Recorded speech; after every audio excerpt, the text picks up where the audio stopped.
রাজ্যের উৎপাদিত কৃষি পণ্যের বাজারকে বহির্রাজ্যে সম্প্রসারিত করতে এক উল্লেখযোগ্য পদক্ষেপ গ্রহণ করল ত্রিপুরা সরকার। শুক্রবার সন্ধ্যায় আগরতলা রেলওয়ে স্টেশন থেকে 3 মেট্রিক টন অর্গানিক কালী খাসা এবং হরিনারায়ণ ধান কলকাতার উদ্দেশ্যে পাঠানোর শুভ সূচনা করা হয়। রাজ্যের কৃষকদের উৎপাদিত এই বিশেষ জাতের অর্গানিক ধানের কদর যাতে জাতীয় ও আন্তর্জাতিক স্তরে সমাদৃত হয়, সেই লক্ষ্যকে সামনে রেখে রাজ্য সরকার নিরন্তর কাজ করে চলেছে।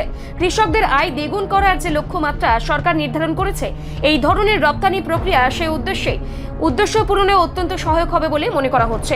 এদিন আগরতলা রেলওয়ে স্টেশনে আয়োজিত এই বিশেষ কর্মসূচিতে সবুজ পতাকা নাড়িয়ে রপ্তানি প্রক্রিয়ার আনুষ্ঠানিক উদ্বোধন করেন রাজ্যের কৃষি ও বিদ্যুৎ মন্ত্রী রতন লাল নাথ। তার সঙ্গে উপস্থিত ছিলেন রাজ্যের অপর মন্ত্রী অনিমেষ দেববর্মা সহ সংশ্লিষ্ট দপ্তরের উচ্চপদস্থ আধিকারিক বৃন্দ। এই রপ্তানি উদ্যোগের মাধ্যমে ত্রিপুরার সুগন্ধি ও অর্গানিক চালের চাহিদা কলকাতার বাজারে নতুন দিগন্ত উন্মোচন করবে বলে আশা প্রকাশ করা হচ্ছে। সরকারি এই উদ্যোগের ফলে স্থানীয় কৃষকরা তাদের ফসলের ন্যায্য মূল্য পাওয়ার পাশাপাশি উৎসাহিত হবেন। সংবাদ মাধ্যমের প্রতিনিধিদের উপস্থিতিতে আয়োজিত এই অনুষ্ঠানটি রাজ্যের কৃষি বাণিজ্যের ক্ষেত্রে একটি মাইল ফলক হিসেবে চিহ্নিত হয়ে থাকলো।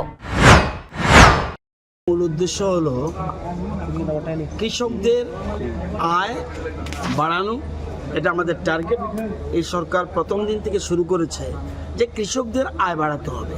একদিকে টেকসই কৃষি উন্নতি এবং তাদের কৃষকদের হাতে যেন অধিক পয়সা যায়, সেই জন্য আমরা প্রথম দিন থেকে শুরু করেছি। এবং আমাদের রাজ্য থেকে আজকে এখানে বিশেষ করে সাবলাইম গভর্নমেন্ট প্রাইভেট লিমিটেড আমাদের রাজ্য থেকে 3 মেট্রিক টন কালী খাসা চাউল এবং হরিনারায়ণ চাউল আজকে বাইরে যাচ্ছে, রাজ্যের বাইরে যাচ্ছে। বিশেষ করে যার একটা গ্রুপ আছে যে বসং গ্রুপ, খোয়াই জেলার তুলাশিকর এলাকাতে, যিনি আমাদের ফরেস্ট মিনিস্টার যেখান থেকে মানে প্রতিনিধিত্ব করছেন, সেখান থেকে বসং গ্রুপ, সেখান থেকে আমরা কিছু চাল কালীখাসার চাল এবং হরিনারায়ণ, এবং গোমতী জেলার ওমপি এলাকা থেকে সেখানে থানসা ফার্মার অর্গানাইজেশন, তার এপিসি যাকে বলি আমরা, এই দুটা গ্রুপ কৃষকদের থেকে কৃষকরা যেন ভালো করে আরও বেশি তাদের পয়সা পায়, সেই জন্য তারা সাহায্য করছে। আমাদের রাজ্যে এপিসি কোম্পানি আছে, আপনারা জানেন, আগে ছিল না, আমাদের সরকার আসার পরে আমরা তৈরি করে দিয়েছি। তাদের দায়িত্ব হলো সব কৃষক থেকে তাদেরকে একজোট রাখা এবং তাদের উৎপাদনের যে ফসল, সবাই তো সম্ভব না মার্কেটে নেওয়া, তাদের ফসলের দাম যেন যথাযথ পায় সেই জন্য চেষ্টা করা। আজকে এই দুটা গ্রুপ আমাদের 3 মেট্রিক টন অর্গ্যানিক আইটেম সুগন্ধি ধান, যার মধ্যে 2.5 মেট্রিক টন কালীখাসা এবং 0.5 মেট্রিক টন হরিনারায়ণ আজকে রাজ্যের বাইরে যাচ্ছে। এবং এটা যাতে মার্কেটে দেখা যাচ্ছে কৃষকরা কীভাবে লাভ হবে, আপনি বলছিলেন কৃষকরা লাভ হবে আমাদের লোকাল মার্কেটে। আমাদের কিন্তু চাল না, কিন্তু ধান নিচ্ছে, যাতে সেন্টটা থাকে বেশি দিন, এই জন্য ওরা গিয়ে সেখানে মিলিং করবে। এবং আমাদের মার্কেটে যদি আমরা দেখি কালীখাসা এবং হরিনারায়ণ আজকের দিনে 50 থেকে 55 টাকা পার কেজি আছে। আজকে এই সংস্থার কাছে এই এফপিসিগুলি বিক্রি করছে 70 রুপিস পার কিলো। উদ্দেশ্য বেশি দাম পাওয়া। আজকে জানেন আপনারা, কিছুদিন আগে এই সংস্থায় 15,000 লেবু নিয়েছিল।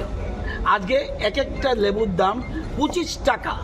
অর্থাৎ কৃষকরা যাতে বেশি পয়সা পায় সেই জন্য আমাদের চেষ্টা। ওই সময়ও লেবুর দাম ছিল মার্কেটে 2 টাকা 3 টাকা, ওনারা নিয়েছেন 60 টাকা করে, 7 রুপিস। তো উদ্দেশ্য হলো কৃষকদের যাতে পয়সা বেশি পায়।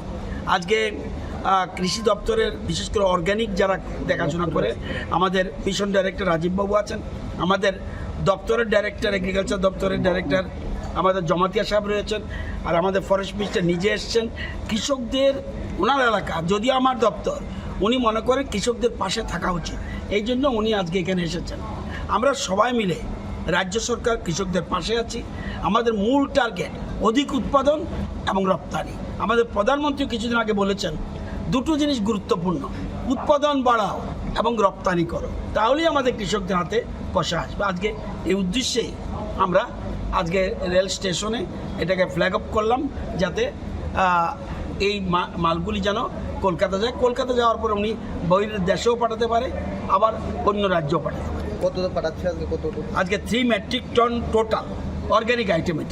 এটা 2.5 মেট্রিক টন হলো কালিকাশা এবং 0.5 মেট্রিক টন হলো হরিনারায়ণ। এবং এটা কৃষকরা এপিসির কথা বললাম, বসং এবং থানসা গ্রুপ। আর কৃষকরা হলো যেমন যারা কালিকাশা গোমতীর থেকে পাঠাচ্ছে, তারা সুরজিৎ জমাতিয়া এবং মৃণাল কান্তি কলই এরা। আর যারা তুলাশিকরের রমেশ দেববর্মা, মোহন দেববর্মা, স্বপন দেববর্মা, এরা হলো কৃষক। এই কৃষকদের থেকে ওরা এপিসি ধান ক্রয় করে তাদের বেশি দামে যেন পায়, কৃষকরা এই সহযোগিতা করে দিয়েছে। সেই জন্য কৃষকদের, এপিসি এবং আমাদের সঙ্গে যারা অর্গ্যানিক মিশনের সাথে আছেন সবাইকে আমি ধন্যবাদ জানাচ্ছি।